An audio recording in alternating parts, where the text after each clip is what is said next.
ជ្រោះខ្មែរម្ចាស់កម្មសិទ្ធិពិតល្បីឈ្មោះខ្មែរស៊ូស្លាប់រស់ថែរក្សាខ្មែរសាងប្រាសាទពីសពេញដីខ្មែរពូជសេរីថ្លៃអស្ចារ្យ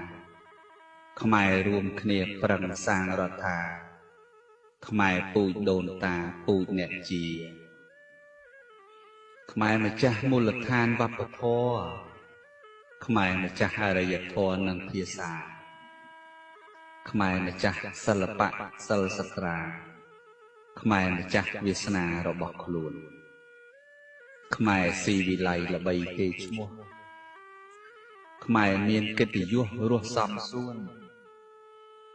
ខ្មែរមានយុទ្ធសាស្ត្រការពារខ្លួនខ្មែរមានច្បាប់ក្បួនមិនបងបាក់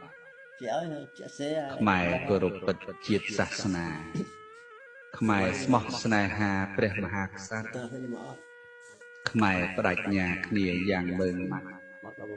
ខ្មែរគិតមកចិត្តតែមួយខ្មែរមានជំនាញចំណេះពិតខ្មែរមានគំនិតគិតលើកស្ទួយខ្មែរមានបេះដូងឈាមជ័រមួយខ្មែរចេះលើកស្ទួយជួយដល់គ្នាខ្មែរប្រកាន់ខ្ជាប់ភាពស្មោះត្រង់ខ្មែររួមចងក្រងសាមគ្គីខ្មែរមានសច្ចៈសិលធម្មាខ្មែរគោរពគ្នាតាមលំអាខ្មែរមានគុណធម៌សិលធម៌ខ្មែរមានឈាមជ័រអ្នកក្លាហានខ្មែរមានវិរិយៈពីសន្តាន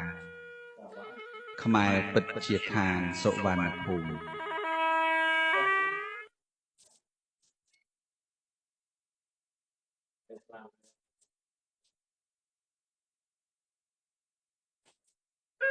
ខ្មែរម្ចាស់ទឹកដីព្រៃព្រឹក្សាខ្មែរម្ចាស់បបតាលតាជ្រោះខ្មែរម្ចាស់កម្មសិទ្ធិពិតល្បីឈ្មោះខ្មែរស៊ូស្លាប់រស់ថែរក្សាខ្មែរសាងប្រាសាទពីសពេញដីខ្មែរពូជសេរីថ្លៃអស្ចារ្យខ្មែររួមគ្នាប្រឹងសាងរដ្ឋាខ្មែរពូជដូនតាពូជអ្នកជាខ្មែរម្ចាស់មូលដ្ឋានវប្បធម៌ខ្មែរម្ចាស់អរិយ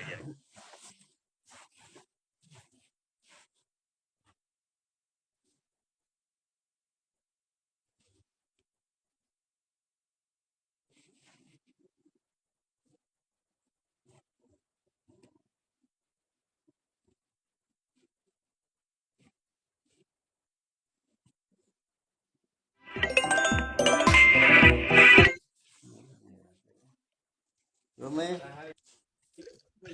chưa còn khá này nữa